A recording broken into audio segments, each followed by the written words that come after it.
Luke 4:18 to 19. Of the Lord is upon me because He has anointed me to preach the gospel to the poor. He has sent me to heal the brokenhearted, to preach deliverance to the captives and recovering of sight to the blind, to set at liberty them that are bruised, and to proclaim acceptable year of the Lord. Our God is Jesus. He is the anointed one. Okay. Sabihin natin J1 Culture, I am a blessing.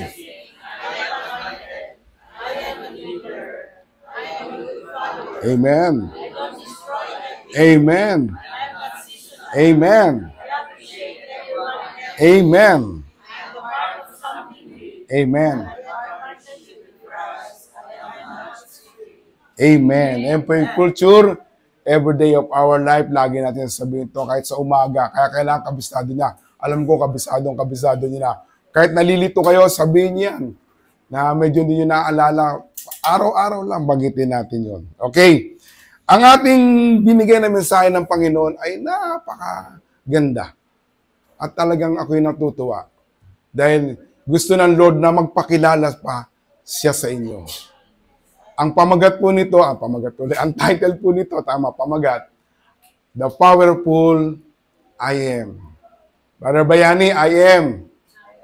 I am na yan, So, napakabuti. Basahin natin ang ating text, sabi ron sa Exodus chapter 3, verse 13. Sinabi ni Yahweh, sinabi ng Diyos, sasamahan kita at ito ang tanda na ako ay magpapadala sa iyo kapag nilabas mo na ang Israelita sa Ehipto. Sasambahin ninyo ako sa bundok na ito. At last, sinabi ni Moises sa Diyos, kung sakali pumunta ako ngayon sa mga Israelita at sabihin ko sa kanila na ang Diyos ay kanilang mga ninuno ang nagpadala sa akin para iligtas sila at magtanong sila sa akin, anong pangalan? Anong pangalan niya? Pag tinanong daw ang nagsabing papalaya sila, ano po ang isasagot ko sa kanila? Sabi na, sumagot ang Diyos kay Moises, ako nga ang Diyos na ganun pa rin. Ito ang isasagot mo sa kanila, ang Diyos na ganoon pa rin at na ang nagpadala sa akin. Verse 15, last verse. Sinabi ng Diyos kay Moises, sabihin mo ito sa mga Israelita, ang Panginoon, ang Diyos ng iyong mga ninuno na sina Abraham, Isaac, at Jacob ang nagpadala sa akin sa inyo, kikilalanin ako sa pangalang Panginoon magpakailanman. Sa English po, praise God. Sa King James Version, sabi rito, God says to Moises, I am who I am. This is what you are to say to the Israelites. I am has sent me to you. Tayo po'y manalangin sandali. Panginoon, pagpagpalang Diyos na hindi nagbabago kahapon, ngayon at magpakailanman, Ikaw, O Diyos, ang nakakabatid ng aming mga puso. Patuloy mo linisin at patuloy mo pong buksan ang aming mga puso at isipan sa iyong mga salita. Sa pamamagitan ng Lord, Ikaw po ay aming makilala ng lubos at maunawaan po namin ang iyong mga salita. Ang lahat po na nasa harapan at nasa nakikinig, Lord, ay iyo pong pagpapalain. You will anoint it in the name of Jesus. Salamat po. Ito po ang aming dalangin sa pangalan ni Jesus. Amen. Pag sinabi pong I am, si Lord po yun. I am the powerful. Pag sinabi pong powerful, you having a great power. Amen? Pag sabi, malakas ako. Ako ang makapangyarihan. A mighty strong and He is competent. Walang pagkakamali sa Kanya. He is omnipotent. I am is a sufficient, self-sustaining God who was, who is, and is to come. Ang promise ng Lord kasi, nung pinahihirapan, ang ganda nga nung kanta, timing dito sa tinuturo ng Lord.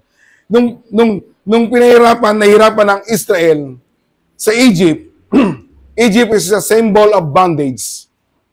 Sila'y hinawakan ng matagal for 400 years. At narinig ng Diyos ang hinaing ng Israel, dapat napakamahal niya ang Israel. At sabi roon, palisin mo na sila at lilipat na sila, pupunta na po sila. Lugar na kung saan na dapat ako'y sambahin. Okay, naintindihan ba? Okay. Ngayon, ang promise ng Lord, I will bring you out of the affliction of Egypt. Aalisin ko po kayo sa lahat ng kahirapan. Sinong gusto nun? Ayun ang mahirap na buhay, no? Ang gusto niyo madali.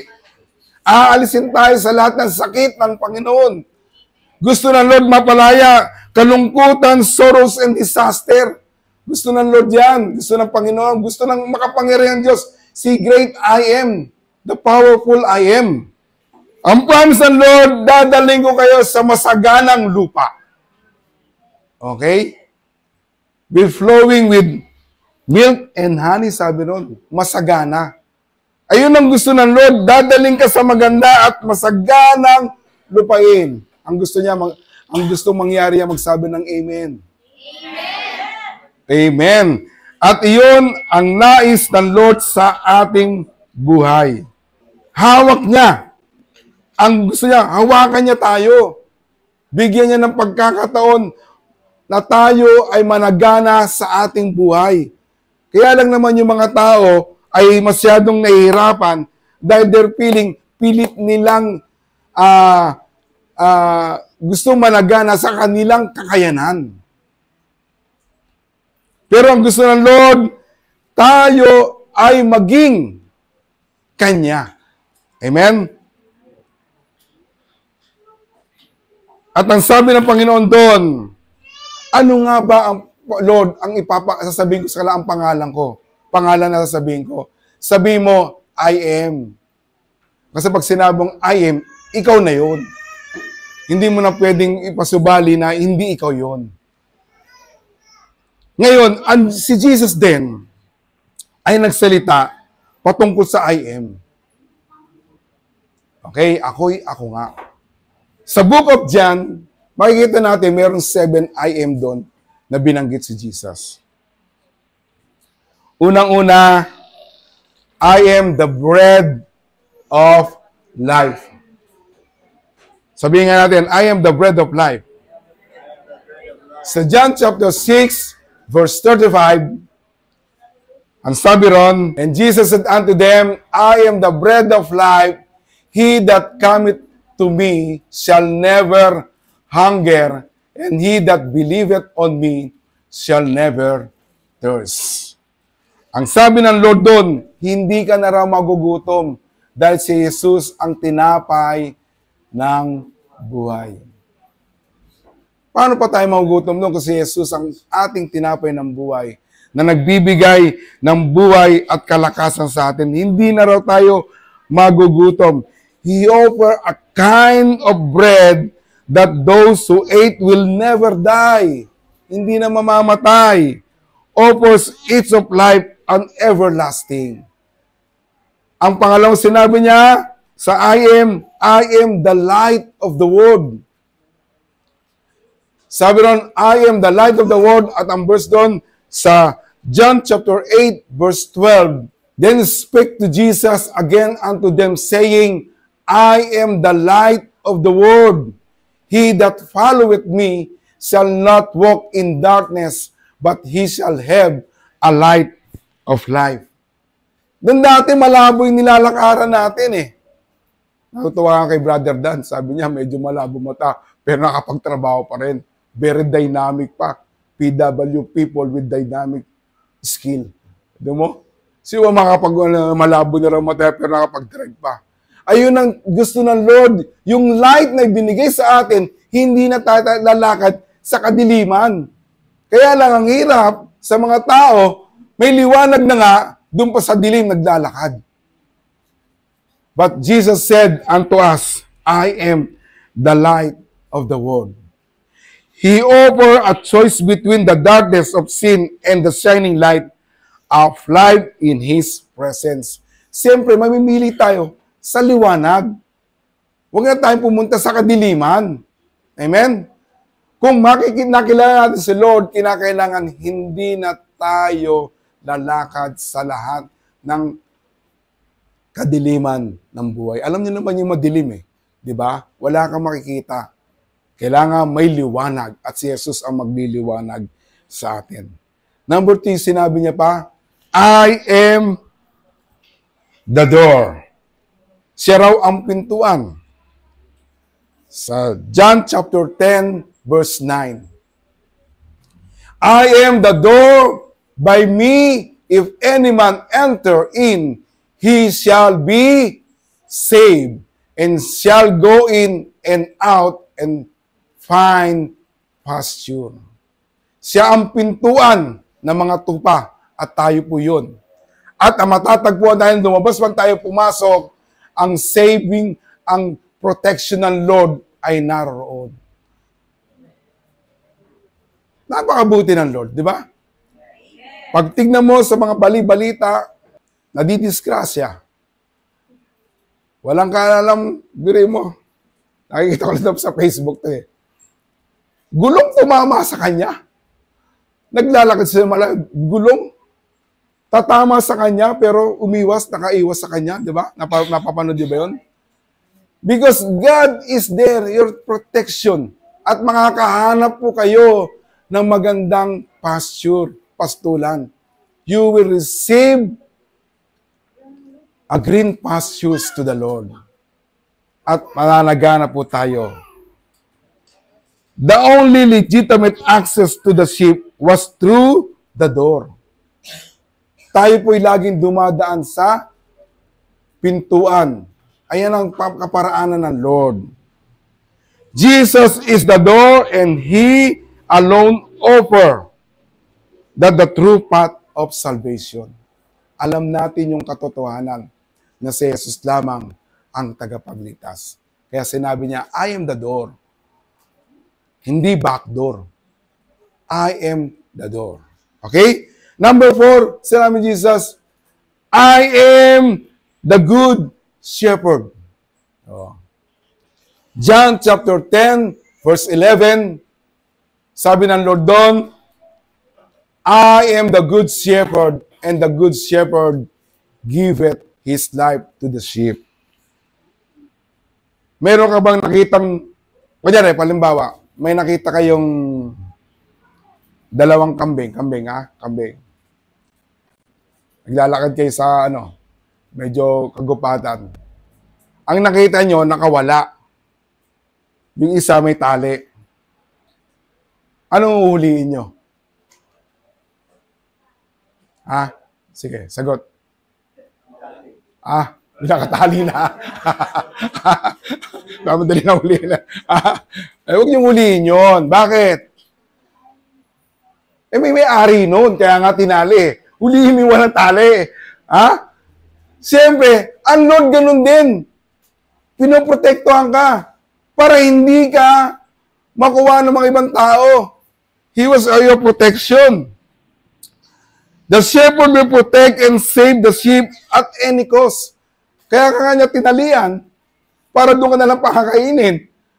Kung ikaw mangunguha ng papana, siyempre papanain mo yung hindi na nakatali. Hindi nakatali kasi wala may-ari nun eh. Pero may-ari nun. Di ba? Kaya huwag niyong gagalawin. Ganun din si Lord. No one can snatch you out of my hands, sabi ng Lord. Pagbabasahin pa natin chapter 10. Kaya walang makakaagaw sa iyo kasi you are being protected by the Lord. And number 5, I am the resurrection and the life.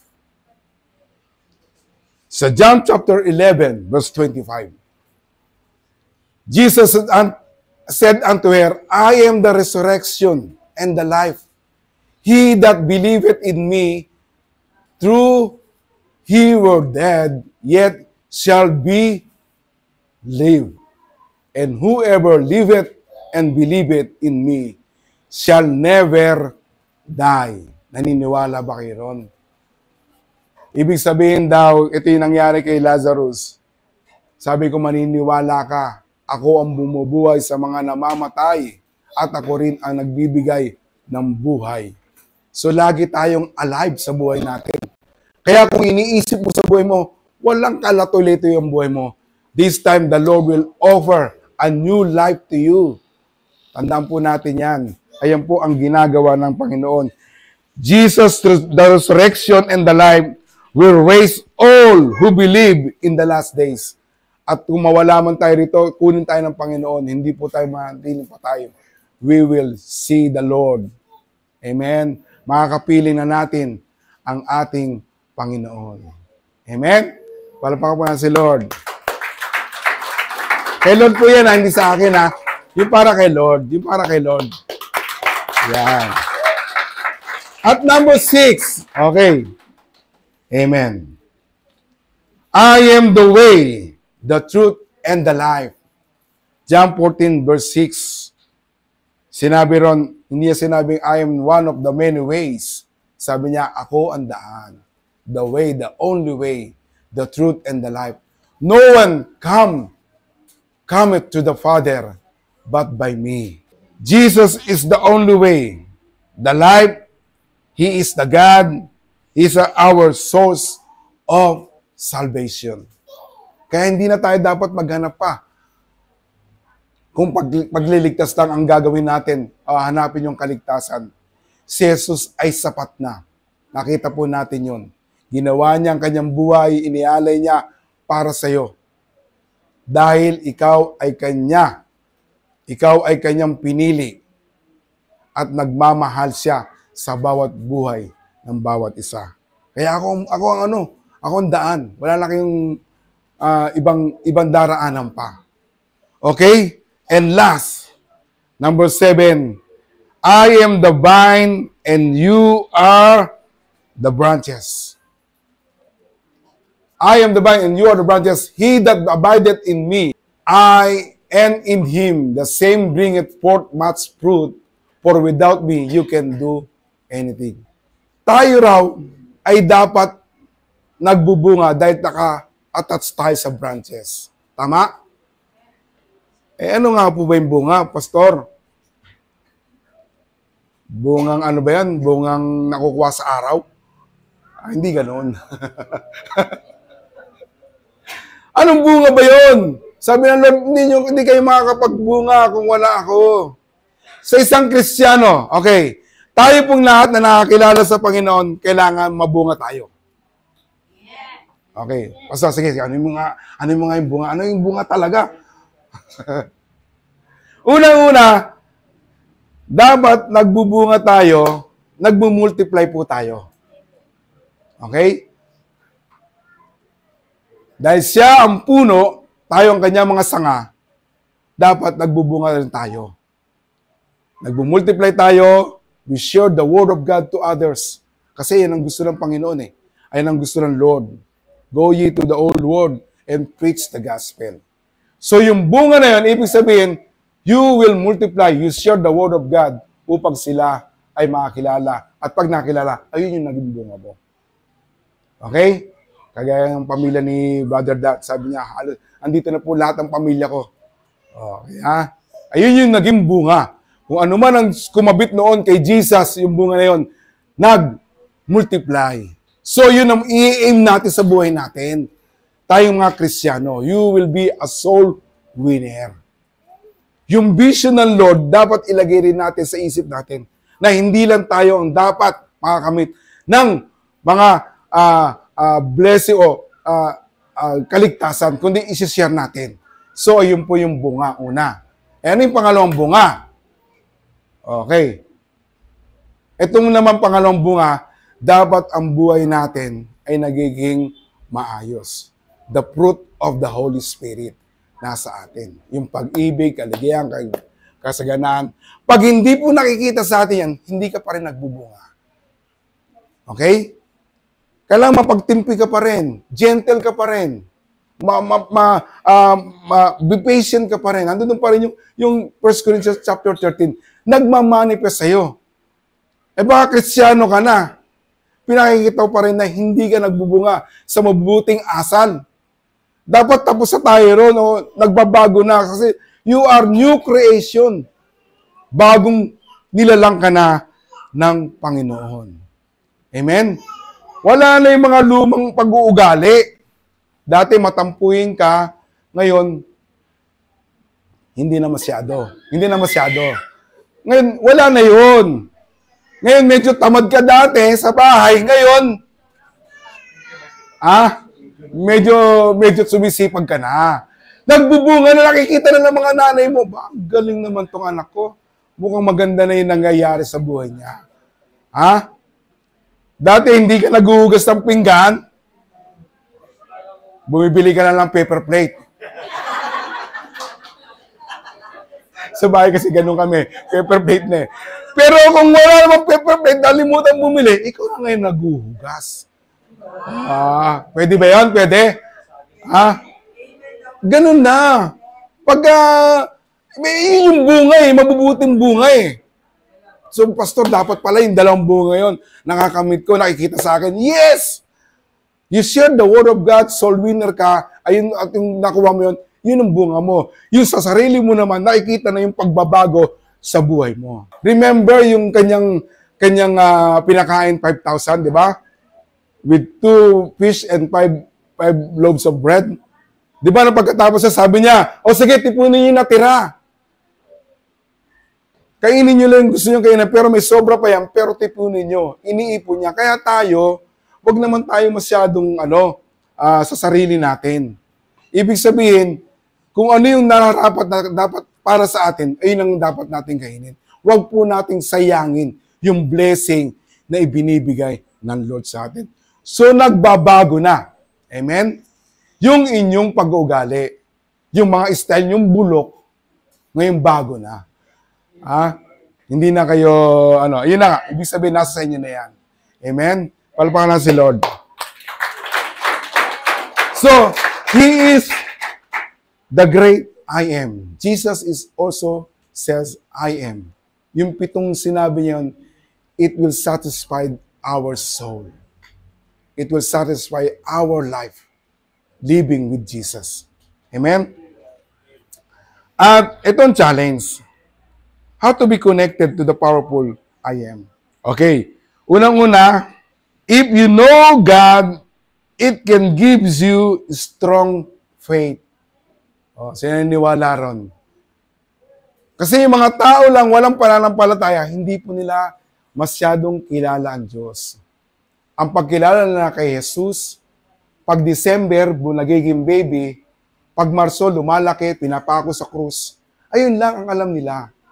They know Jesus. Hindi sila tunay na nanampalataya. Mahina yung kanilang paniniwala at pananampalataya sa Panginoon. Tayo po, pag habang kinikilala po natin ang Diyos, lalo lumalakas yung ating pananampalataya. Amen? Number 2, if you reach God, it can give you complete trust. So, yung mga tao na laging hinahanap, kumbaga siyang nilalapitan, hindi ko sino-sino nilalapitan. Magpipray ka muna bago ka gumawa sa anumang bagay na desisyon na gagawin mo. Dahil you have a complete trust when you reach God. At yung pangatlo, if you near to God, He gives you courage. Kung kasama ang Diyos, hindi ka matatakot. Amen? Katulad ng mga anak, di ba? Pagkasama nila yung mga tatay nila, hindi sila natakot. Pero minsan yung mga tatay, yung mga nanay, sila ang kinakabahan. Kasi pag pumasok sa mall, ang dami nang pipiliin. Pero yung anak naman, very confident. Pasok tayo ron. May bagong rin eh. Bagong... Pero, they courage, malakas sila. Ganun sa Lord. Magiging matapang tayo, magiging malakas ang loob natin.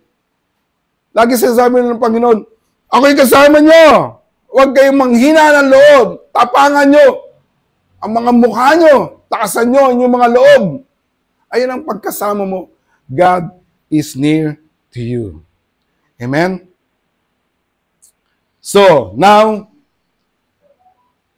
matapos na tayo at alam nyo, napaganda ng sinabi ng Panginoon. John 10:30, I and my Father are one. When the Father said, the sovereign God said, I am that I am. Si Jesus then, He says, I am. Ako ang Ama ay iisa. Yung kanilang pagka-Diyos, yung kanilang karakteristik bilang Diyos ay iisa lamang, parehas lamang. Amen? Walang lamangan. Now, bago pa paman nikain ang anumang bagay, naroon na si Kristo. At sa pamamagitan niya, ang lahat ay mananatiling may nasa kaayusan. Minsan tinanong si Jesus, babanggitin ko lang sa John chapter 8. John chapter 8, wala na yun, John chapter 8 verse 2. Sabi niya, bakit mo sinasabi na kilala mo si Abraham samantalang you are just a 50, hindi ka wala ka pang 50 years old. Ang sabi ni Jesus, bago pa si Abraham, ako'y naroon na. So, ang Diyos po pala ay naroon na pasimula pa lamang hanggang sa ngayon.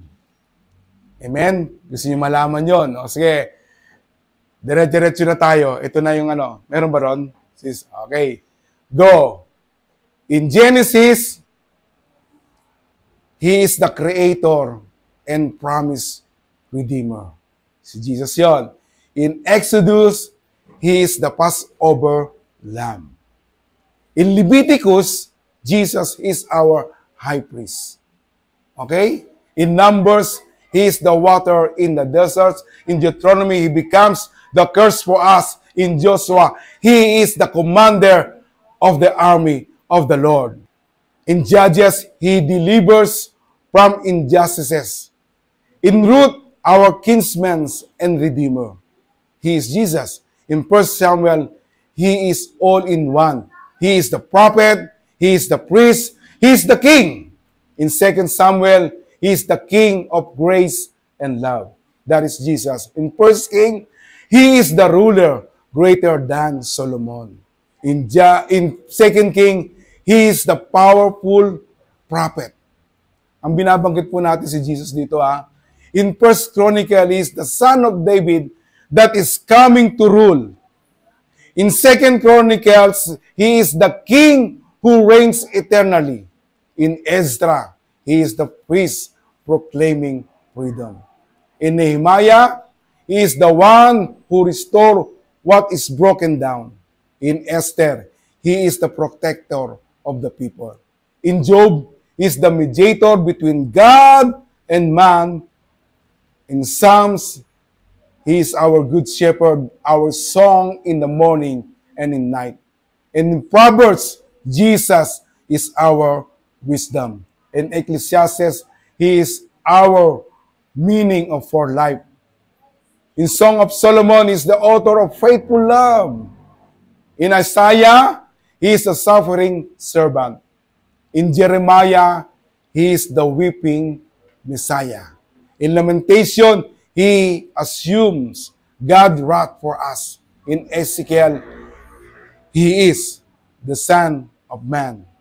In Daniel, He is the strangers in the fire with us. In Hosea, He is faithful husband, even we are run away. I'm talking about Jesus. And Joel, He is sending His Spirit to His people. In Amos, He delivers justice to the oppressed. In Obadiah, He is the judge of those who do evil. Jesus in Jonah, the greatest missionary. In Micah, He casts out sin into the sea of forgetfulness. In Nahum, He proclaims future world peace we cannot even imagine. In Habakkuk, He crushes injustice. In Zephaniah, the warrior who saves. In Haggai, Jesus, He restored our worship. In Zechariah, He is the prophecies of Messiah pierced for us. In Malachi, He is the Son of righteousness who bring healing. Parapakan si Lord. Amen. We talk about Jesus. In Matthew, He is the Messiah who is King. Okay, sabayan niyo ko. In Mark, He is the Messiah who is servant. In Luke, He is the Messiah who is deliverer. In John, who is the Messiah who is God in the flesh. In Acts, the Spirit who dwells in the people. In Romans, the righteousness of God. In 1 Corinthians, the power and love of God. In 2 Corinthians, He is the down payment who wants to come. In Galatians, He is our very life. In Ephesians, the unity of our church. In Philippians, He is the joy of our life. In Colossians, He holds the supreme position in all things. In Thessalonians, our comfort in the last day. In 2 Thessalonians, our returning King. In 1 Timothy, He is the Savior of worst sinner. In Timothy, He is the leader of all leaders. In Titus, He is the foundation of truth. In Philemon, He is our mediator. In Hebrew, He is our high priest. In James, He matures our faith.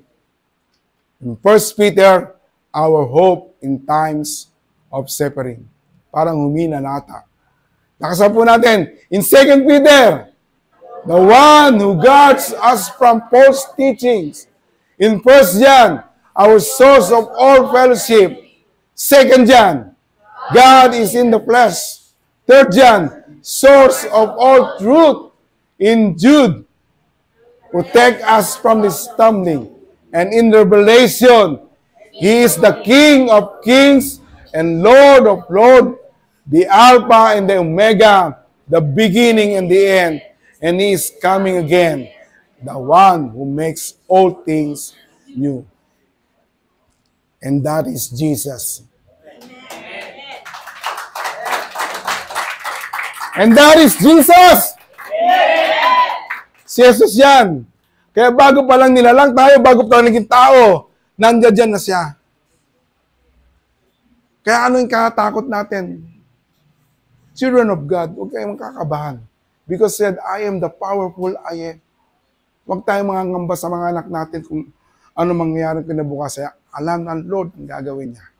Kung ikaw nagtataka, Lord, ang tagal ko lang, nag-iisip ng anuman negosyo. This time, God will bless your resources. Kung ano man ang meron kayo, bibigyan ng Lord yan.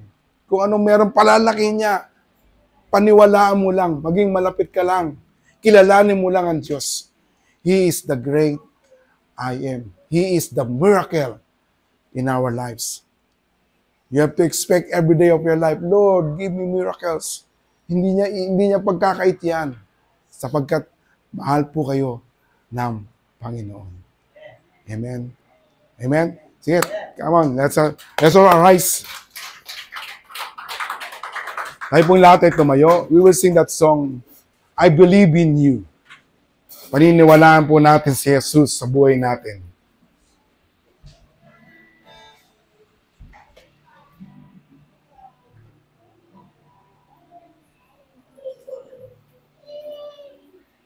Amen, amen, amen.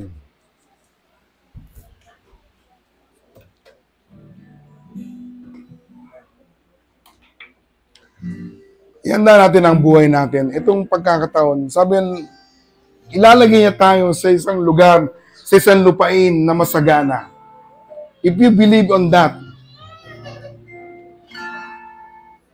at pag nilagay ka na dyan sa lugar na masaganang buhay, you can praise the Lord, you can worship on that place.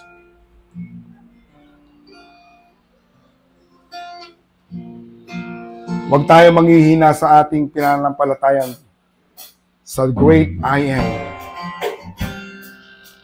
Let us sing that song, I Believe in You.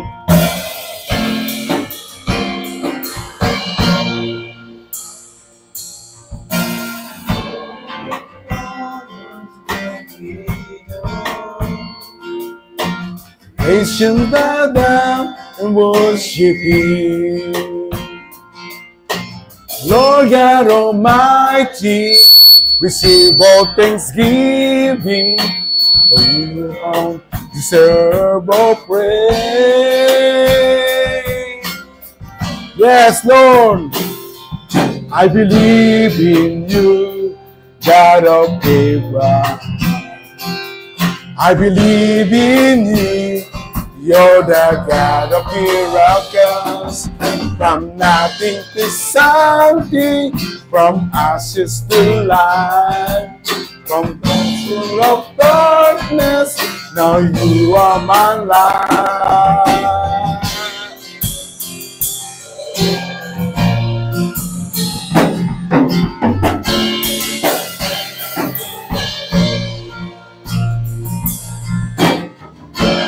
Desire is to please you, so shall you. For molding me by your spirit, I keep on trusting you. And Lord, I believe in you, God of Abraham. I believe in you, you're the God of miracles. From nothing to something, from ashes to life, from passion of darkness, now you are my life. I believe in you, I believe in you, God of Abraham. I believe in you, you're the God of miracles. From nothing to something, from ashes to life, from force full of darkness, now you are my life. Lord, I believe. Oh, iniwala ko kayo. Lord, I believe in you. Lord, I believe in you. Lord, I believe in you. Alam nyo, yung iniisip nyo ngayon, sabi ron from nothing to something, yung mga bagay na wala pa, kayang gawin ng Lord yan. Para sa inyo ha, para sa inyo po yun. Kaya ngayon, kung anong iniisip nyo, gusto nyo mangyari sa buhay nyo, paniwalaan po ninyo. Amen? Yung kalangkaasan nyo, yung sakit nyo, sa kung anong buko na naramdaman nyo, paniniwalaan nyo, mawawala yun. Believe it. He is the God of the healer. He is the healer. Yung mga kaibigan nyo na gusto nyo masyaran, tapos iniisip nyo, parang hirap silang maniwala eh. Parang hirap silang i-convince na ang Lord ang kaligtasan. Paniwalaan nyo na kayo ang gagamitin ng Lord upang makapag-share sa kanila. At yung mga gusto pang dumami ang lahi, ano ibig sabihin? Yung gusto magkaanak, this time, paniwalaan mo yan. Matagal na kayo nag-aasam ng baby, God will give it to you. He is the life. Yung inisip nyo palang negosyo ngayon, malit yan. Malit lang yan. Pero darating po ang panahon, lalaki yan. Amen? Yung inisip mong bahay kung paano magiging forma, Lord, yan itong forma ang gustong gawin. Pag pinaniwala mo, Lord, parang ang hirap sa nakukuha ng pagpapatayo ko. Kung anong meron ka ngayon, ayan ang gagamitin ng Lord upang magkaroon ng katuparan ang lahat ng gusto nyo. Amen? Ano ba si Lord? I believe in you one more time. Believe in you, God of Abraham. I believe in you, you're the God of miracles.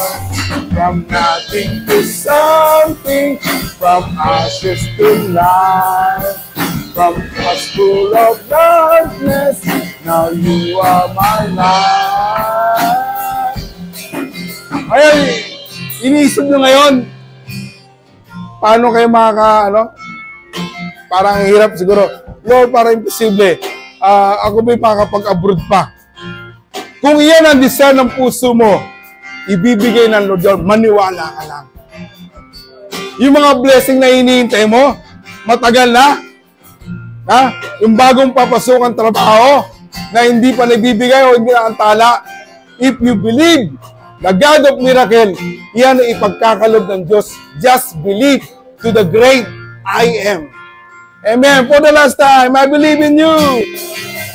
I believe in you, God of Abraham.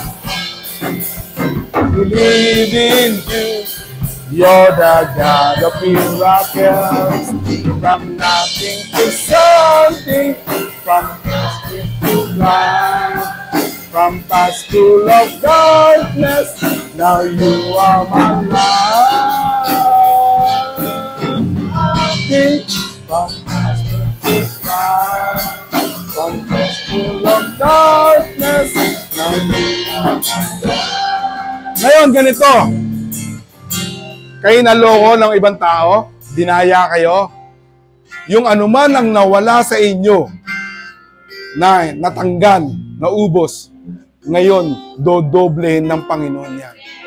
If you believe on Him, yung mga taong nandaya, isahusgado, nagrabyado ka, the Lord will be your defense.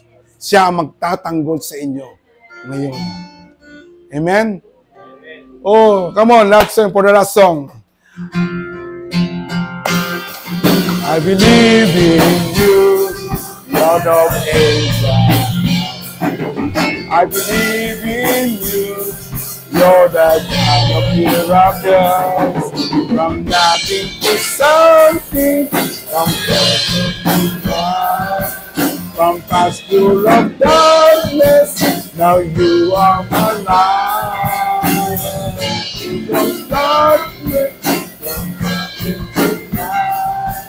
From past school of darkness, now you are my light. From nothing to something, from nothing to light. From past school of darkness, now you are my light.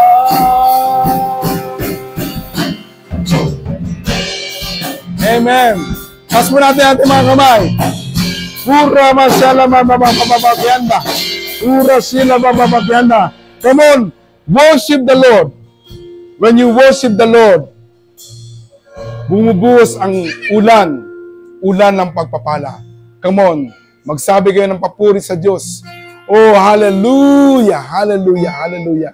Hallelujah. Come on, let us worship the Lord. Oh, we believe in you. God of Abraham, the God of miracle, the bread of life, our righteousness, our bind, our door, and our shepherd. Salamat, Panginoon, sa mga taong itong naniniwala sa inyo sa mga salita. Dahil sinabi sa Matthew 24 verse 35, ang langit at ang lupa ay lilipas, ngunit ang iyong mga salita ay hindi mawawala, hindi lilipas. Kaya yung pinaniniwalaan namin, you are the great I am. Ito po yung aming i-absorb sa aming mga buhay. At kami maglalakad sa lugar, sa mundong ito, sa aming kinatatayo, sa sitwasyon namin, na tagumpay, sapagkat you are the great and powerful I am. Salamat, Panginoon. We give you the praise and honor in Jesus' name. Amen and amen. Palapag po sa Lord. Amen.